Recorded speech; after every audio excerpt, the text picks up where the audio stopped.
Hey everyone, and welcome back to Knights of the Nerds Table. I am extra pumped today because I'm going to make our first ever video covering anime. I love anime, and one of my favorite animes of all time is Dragon Ball Z. Today I'm going to be telling you everything you need to know before you watch Dragon Ball Super Superhero in theaters on August 19th. And if you stay till the end, I'll offer some of my theories on where I think this movie will go. But before we weave our way into all of that, I just want to take a moment to thank all of you. Our channel is growing, getting more views, likes, and subscribers. And we've had a blast watching our channel grow. So thank you guys, seriously, you rock. And if you haven't subscribed to the channel, why not? Go ahead, take the plunge. We'd love to have you aboard. Now let's get into today's video covering everything you need to know before watching Dragon Ball Super Superhero. Now this movie has already been released in Japan, so if you want deep spoilers, you can definitely find them online. I myself have done my best to avoid the major spoilers, and I will be doing the same for this video. I want to start by getting us caught up to this movie in the timeline, and then discuss what we know about the film, and then after that, share some of my predictions. This movie takes place after the Universe Survival Saga and Broly movie in Dragon Ball Super. If you're familiar with DBZ, you know creator Akira Toriyama loves a good tournament, and that's exactly what the Universe Survival Saga is. A large-scale tournament between the fiercest fighters from each universe. If you haven't seen it,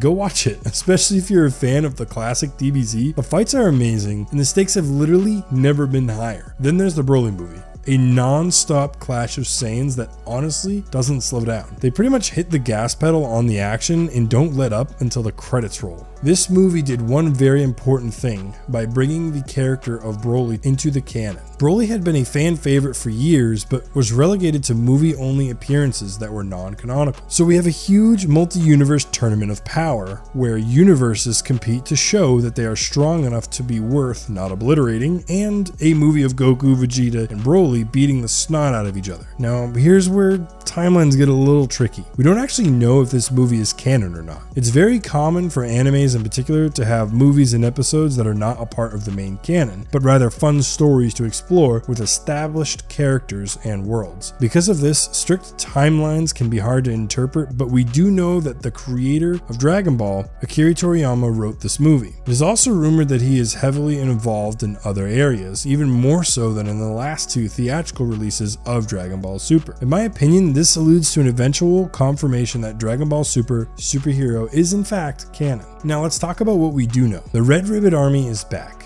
The Red Ribbon Army goes all the way back to the original pages of the Dragon Ball manga. In fact, the Red Ribbon Army was wreaking havoc on the Earth before Kid Goku ever even crash landed on Earth. The Red Ribbon Army was responsible for the androids in DBZ and eventually Cell. In this film, the Red Ribbon Army has created two new androids named Gamma 1 and Gamma 2. And these androids and the Red Ribbon Army are led by characters named Magenta, Carmine, and Dr. Hito. Everyone's favorite stepdad, yes, Piccolo, discovers the Red Ribbon's base and decides to attempt to covertly investigate what they are up to. Surprise, surprise, what they're up to is no good. They're working on creating the ultimate evil weapon, whatever that means. At some point, I'm assuming Piccolo is either caught or springs into action here. Gohan's daughter, Pan, is abducted by the Red Ribbon Army, which causes him to join the action, and boom, you have a good old-fashioned DBZ story. The animation was created using primarily 3D animation. This is a really cool look we can see in each of the trailers released thus far. In past films, the 3D style was used to give great dynamics to certain fight scenes, but now we get a chance to see most of a project done in that 3D style. Now at this point, you might be asking yourself, what about Goku and Vegeta? Can't they just show up in the nick of time, hand out some sensu beans, and defeat the villains using the power of friendship? Well, you see, the problem with that is Goku and Vegeta and Broly are off training with Whis and Beerus. They're off-world. Now, could they come swooping in at the last moment as they so often have? I mean, sure, of course, like, this is Dragon Ball we're talking about after all. However, I don't think that this is the direction that Akira Toriyama will go here. Remember the last time Gohan was cool?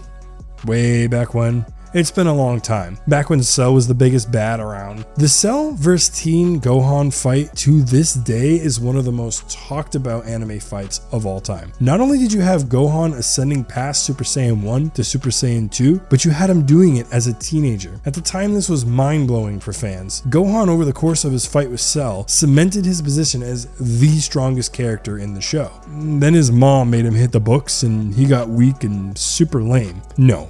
We will not be discussing the Great Saiyaman, as it breaks my heart to relive Gohan's journey from top dog to useless side character. Now sure, there might be some sort of excuses here, given that the show was losing money when they were moving away from their main character being Goku and towards it being Gohan. I suppose that's fair, but I wanted to see Gohan continue getting stronger and continuing to be the best character. With this movie being centered around Gohan and Piccolo, I feel confident that they will, over the course of this film, fight their way back into relevancy. They may still be behind Goku and Vegeta ultimately in the power rankings, but these characters are well overdue for some upgrades and time in the limelight. Let's get into my thoughts on what I think will happen. I don't mean to brag, but I honestly feel pretty confident that I know how things are going to go. I feel like I have a very good grasp on the DBZ storytelling style, and I think I know where this movie is going to go. From the trailers, it's evident that Piccolo will be getting a new form, and it's safe to assume that Gohan will also achieve a new form. As DB fans know, that's part of the show. Whether you're a hero or a villain, like transformations, it's what you do, you transform. This isn't even my final form. I mean, you get it. Another common theme in the world of Dragon Ball is that bad guys often become the good guys.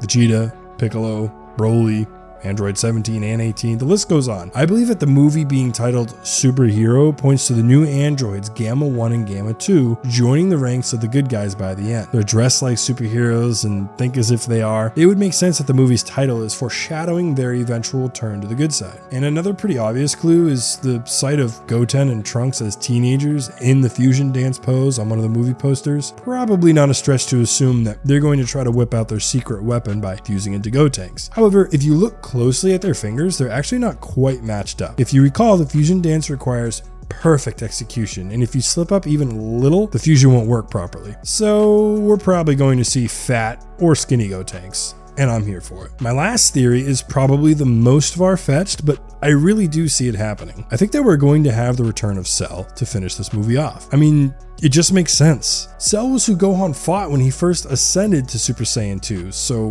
why not fight an ascended version of Cell here? They did it with Golden Frieza, why not with Cell? It's poetic justice. I gotta be honest here, a lot of these theories aren't really me going out on a huge limb necessarily, but I wanted to share my thoughts regardless, and I really feel pretty confident in these predictions. Anyways, if you can't tell, my excitement is literally over 9,000 for this video, and I hope yours is too.